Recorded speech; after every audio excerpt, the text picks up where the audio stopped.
All welcome back to this new video of learn with Bhavna. तो आज हम करने जा रहे हैं MSU 002 का another important question for exam. तो यहाँ पे हम बात कर रहे हैं evolution of Indian diaspora with context to its history की हिस्ट्री में कैसा वो एवोल्यूशन हुआ इंडियन डायस्पोरा का और उसकी इंटर रिलेशनशिप कैसे है साइबर स्पेस के साथ या फिर इंटरनेट के साथ। जब हम बात करते हैं हिस्टोरिकल एवोल्यूशन इंडियन डायस्पोरा का, तो हमें पता है कि जो इंडियन डायस्पोरा है, जो इंडियंस जो डिस्पर्स्ड है वो अक्रॉस द वर्ल्ड है। ऐसा नहीं कि वो एक ही कंट्री में ज्यादा है या फिर एक में कम है, तो वो स्कैटर्ड है ऑल ओवर द ग्लोब या ऑल ओवर द वर्ल्ड। जब हम बात करते हैं हिस्ट्री की, तो बहुत सारे फैक्टर, ये मैंने प्रीवियस क्वेश्चंस में डिस्कस किया हुआ है वैसे, जो बहुत सारे फैक्टर्स है जैसे इकोनॉमिक, पॉलिटिकल, कल्चरल मोटिवेशंस, जिसकी वजह से लोग माइग्रेट होते थे।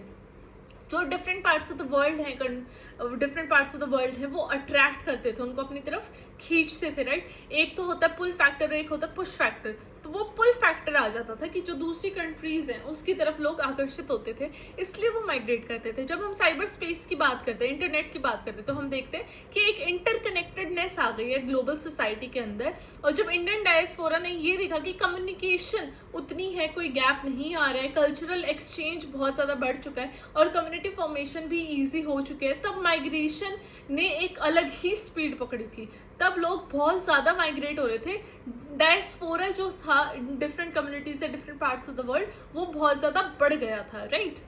Now talking about historical evolution, तो हम सबको पता है कि जो कॉलोनियल ईरा था, उस टाइम पे जो ब्रिटिशर्स थे वो इंडियंस को एज लेबरर्स लेके जाते थे different parts of the world में, ताकि वो उनकी इंफ्रास्ट्रक्चर बिल्ड करने में या उनकी कंट्री को बेटर बनाने में वहाँ पे हेल्प करें। तो हम बात करते हैं इंडियन डायस्पोरा रूट्स की। जब कॉलोनियल ईरा के टाइम पे, तो वहाँ पे बहुत ज़्यादा एज इंडेंचर्ड लेबर्स उनको लेके जाया जाता था, लाइक कॉलोनीज में, जिसके मॉरिशस हो गया, Fiji, south Africa and Caribbean.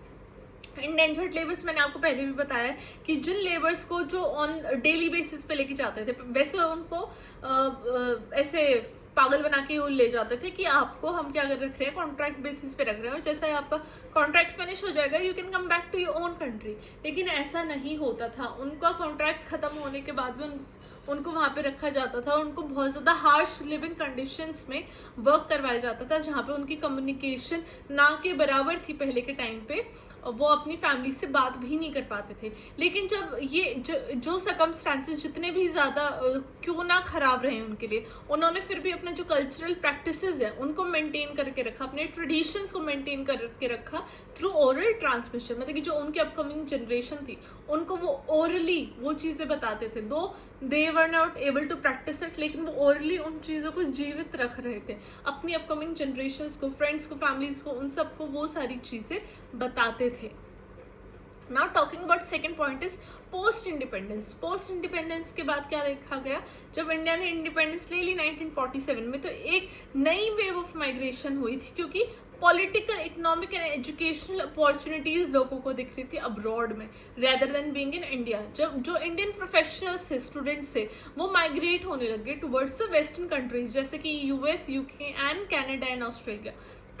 तो इस फेस में ये विटनेस किया गया जो कि इंडियन कम्युनिटीज थी उन होस्ट कंट्रीज में, इन डिफरेंट कंट्रीज में, वो एक बहुत स्ट्रॉन्ग कल्चरल टाइज के साथ जुड़ गई थी और उनके अंदर ये डिजायर आ गई थी कि वो एक कनेक्शन मेंटेन करके रखें उनके होमलैंड के प्रति, राइट। अगर वो होमलैंड में अपना कनेक्शन नहीं मेंटेन करते तो they would feel isolated, right. उनको ये लगता कि उनके साथ तो कोई है ही नहीं, वो अपनी चीज़ें किससे शेयर करे, वो एक सिमिलैरिटी, सिमिलरनेस, वो चीज़ें खत्म हो गई, ताकि उनके टाइज भी स्ट्रांग रहे और उनका जो कल्चरल प्रैक्टिस है, ट्रेडिशंस है, उनके साथ वो जुड़े रहें। ना third point is globalisation and economic opportunities. 1990s में एक सिग्निफिकेंट शिफ्ट देखा गया इंडियन इकोनॉमिक पॉलिसीज में, जिसमें कि लिबरलाइजेशन और globalisation all over the world बहुत ज़्यादा बढ़ चढ़ के बोल रही थी, राइट। इस पीरियड में क्या देखा गया कि जॉब अपॉर्चुनिटीज इंटरनेशनल मार्केट में, पर्टिकुलरली IT सेक्टर में बहुत ज़्यादा बढ़ गई थी। इनकी डिमांड हाईली बहुत मतलब कि इंक्रीज हो रही थी, और ये जो जॉब्स थी इंटरनेशनल मार्केट में वो बहुत हाई पेइंग जॉब्स थी रैदर देन इन इंडिया। तब ये हाईली जो स्किल्ड इंडियन प्रोफेशनल्स थे वो अगेन माइग्रेट होने लगे टुवर्ड्स US, कनाडा, सिंगापुर, जिसमें कि डायस्पोरिक कम्युनिटीज बन गई थी इन कंट्रीज में, जो कि सेंटर्ड थी around their professional networks and interest. Of course जिस प्रोफेशंस में ज़्यादा इंडियंस है या फिर जिस भी कम्युनिटी के लोग हैं वो अपनी एक अलग कम्युनिटी बना लेंगे, तो जो डायस्पोरिक कम्युनिटी है वो किसके अराउंड बन गई, प्रोफेशनल नेटवर्क के अराउंड बन गई, उनके इंटरेस्ट के अराउंड बन गई। तो ये चीज़ देखी जाने लग गई इन 90s। ओके, अब हम बात करते हैं कि ये जो इंटर रिलेशनशिप है, जो क्वेश्चन बात कर रहा है between Indian diaspora and cyber space, वो है क्या। तो फर्स्ट पॉइंट आ जाता है कम्युनिकेशन एंड कनेक्टिविटी। जब हम साइबर स्पेस की बात करते हैं तो हम बात करते हैं कम्युनिकेशन की, revolutionised communication for the Indian diaspora, जहाँ पे कि जो जियोग्राफिकल गैप्स थे, जब इंडियंस जो इंडिया में नहीं है लेकिन different part of the world में, वो still they were able to interact with their homeland, right, they were able to interact with their families. जैसे कि बहुत सारे प्लेटफॉर्म्स आ गए थे, social media, messaging apps, video conferencing tools, ये सब आ गए थे जो कि उनके लिए बहुत ईजी हो गया था अपनी फैमिलीज के साथ कनेक्टेड रहना, फ्रेंड्स के साथ और अपनी कल्चरल कम्युनिटी के साथ भी कनेक्टेड रहना, या फिर एक उस होस्ट कंट्री में एक कल्चरल कम्युनिटी फॉर्म करना। फॉर एग्जाम्पल जब हम इंडियंस की बात करते हैं जो कि यूएस में थे, तो वो ऐसे ऐसे प्लेटफॉर्म पे आ गए थे जैसे व्हाट्सएप हो गया, फेसबुक ग्रुप्स हो गए, जहाँ पे कि वो सब मतलब कि फेस्टिवल्स के लिए एक पर्टिकुलर प्लेस असाइन कर लेते जहाँ पे कि वो सेलिब्रेट करते फेस्टिवल्स, कल्चरल कंटेंट वो शेयर करते और एक वो सेंस ऑफ बिलोंगिंग वो लोगों के अंदर आ जाती थी, ये सारी चीज़ें शेयर करके एक दूसरे से मिलके। तो वो जो चीज़ है, वो खुद का जो कल्चरल वेलबींग है, कल्चर के साथ अटैच रहना, वो लोगों ने नहीं छोड़ा और वो जो साइबर स्पेस के आने से वो और भी ज़्यादा बढ़ गया।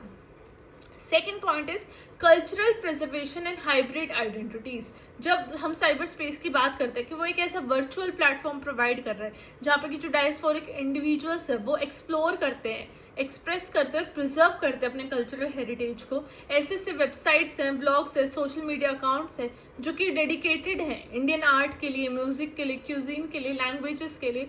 वो एक तरीके से सेंस ऑफ कल्चरल कंटिन्यूटी, मतलब कि उसको अपने कल्चर को ना मार के दूसरे कल्चर को ना फॉलो करके बट अपने कल्चर को कंटिन्यू करना, ताकि वो वर्चुअल कम्युनिटीज फॉर्म कर सके। तो ऐसे ऑनलाइन स्पेसेस ने इस क्रिएशन ऑफ हाइब्रिड आइडेंटिटीज को फैसिलिटेट किया, जहाँ पे कि बोथ वो Indian and local cultural elements उनको क्रिएट करते थे, उनको फॉलो करते थे, उनको इनकॉर्पोरेट करते थे अपनी लाइफ के अंदर। Now third point is political mobilization and advocacy. जब इंडियन डायस्पोरा ने यूटिलाइज किया cyber space as a power tool for political mobilisation and advocacy, यहाँ पे ये देखा गया कि बहुत सारे ऑनलाइन प्लेटफॉर्म्स थे जहाँ पे कि उन्होंने खुद को ऑर्गेनाइज किया, अपनी जो कम्युनिटीज थे उनके लोगों को बुलाया और जो भी उनके इश्यूज थे उन कम्युनिटीज के लिए, चाहे वो ह्यूमन राइट्स को लेके हो गया, सोशल जस्टिस को लेके हो गया, पॉलिटिकल रिप्रेजेंटेशन को लेके हो गया, इन टॉपिक्स को उठाया और इन टॉपिक्स के ऊपर वर्क किया। जब हम बात करते हैं the successful save our sisters campaign, जो कि एम किया गया था awareness about gender violence in India, वहाँ पे एक उन्होंने बहुत सारा सिग्निफिकेंट ट्रैक्शन कर लिया था थ्रू सोशल मीडिया, जहाँ पे कि डायस्पोरिक इंडिविजुअल्स बहुत ज़्यादा जुड़ गए थे इस कैंपेन के साथ। और ये कैंपेन बहुत बढ़ चढ़ के बोला था, जिसमें कि ऑफ कोर्स इंडियंस के लिए बहुत ही अच्छी चीज़ था, इंडियन फीमेल्स के लिए बहुत अच्छी चीज़ थी ये ना। Fourth point is economic engagement. जब हम डिजिटल की बात करते हैं, डिजिटल वर्ल्ड की बात करते हैं, तो वहाँ पे economic engagement between Indian diaspora and their homeland ये बहुत ज़्यादा बढ़ जाता है, क्योंकि जो ऑनलाइन मार्केट प्लेसेस है, फ्रीलांसिंग प्लेटफॉर्म्स है और इन्वेस्टमेंट नेटवर्क्स है, उन्होंने इन डायस्पोरिक इंडिविजुअल्स को अलाउ कर दिया कि वो अपनी मतलब कि होस्ट कंट्री में बैठे बैठे इंडियन इकोनॉमिक की, इंडिया की इकोनॉमी की ग्रोथ के में कंट्रीब्यूट कर सकते हैं। और वो इन बिजनेस एक्टिविटीज़ में, स्टार्टअप्स में, एंटरप्रेन्योरशिप में, उन सब में एंगेज कर सकते हैं और उनमें क्या कर सकते हैं, कंट्रीब्यूट कर सकते हैं, और जिससे कि इंडिया की ग्रोथ को, एक इंडिया की इकोनॉमिक सिस्टम को या जीडीपी को एक बूस्ट मिला, एक ग्रोथ मिला, राइट। अब ये जो इकोनॉमिक इंटर रिलेशनशिप है ये पर्टिकुलरली एविडेंट है किसमें, आईटी आउटसोर्सेज में, रिमोट वर्क में। ऑफ कोर्स वो पर्टिकुलर कंट्री में आके तो वापस से वो चीज़ नहीं कर रहे ना, दूर बैठे बैठे कर रहे, तो वो आईटी आउटसोर्सिंग में, रिमोट वर्क में ही वो चीज़ ज़्यादा एविडेंट हुई है या फिर वो चीज़ ज़्यादा देखने को मिली है। लास्ट में again conclusion is very important. I have just concluded the whole answer कि साइबर स्पेस कैसे रिलेटेड इंडियन डायस्पोरा से और कैसे उसने पॉजिटिव चेंजेस लाए in terms of communication, culture, community formation. जब हम कॉलोनियल एरा की बात करते हैं और आज के टाइम में कैसे जो साइबर स्पेस है वो एक वाइटल प्लेटफॉर्म बना है जहाँ पे इंडिविजुअल्स कनेक्शन मेंटेन कर पाए हैं अपने होमलैंड से, अपने कल्चर को प्रिजर्व कर पाए हैं और एडवोकेसी में भी वो उन्होंने कंट्रीब्यूट किया है। This has all contributed to India's economic growth as well. जब हम टेक्नोलॉजी की बात करते हैं जहाँ पे इंटर रिलेशनशिप आ जाती है Indian diaspora and cyber space में, ये फर्दर इस चीज़ को और भी ज़्यादा स्ट्रेंथन करेगी और न्यू पॉसिबिलिटीज़, अपॉर्चुनिटीज़, कनेक्शंस और डायस्पोरिक आइडेंटिटीज़ को लेके आएगी। तो फ्यूचर में भी इसके बहुत ज़्यादा पॉजिटिव इफेक्ट्स देखने को मिलेंगे। So this was it for MSOE 002।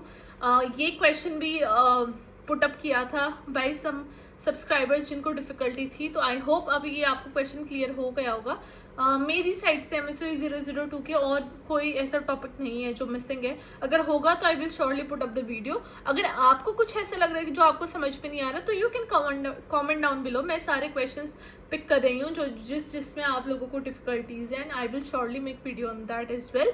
तो this was it for today's video. Thank you for all your love and support. ऐसे ही चैनल को लाइक, शेयर एंड सब्सक्राइब करती रहिए और अपने फ्रेंड्स के साथ ज़रूर शेयर कीजिए।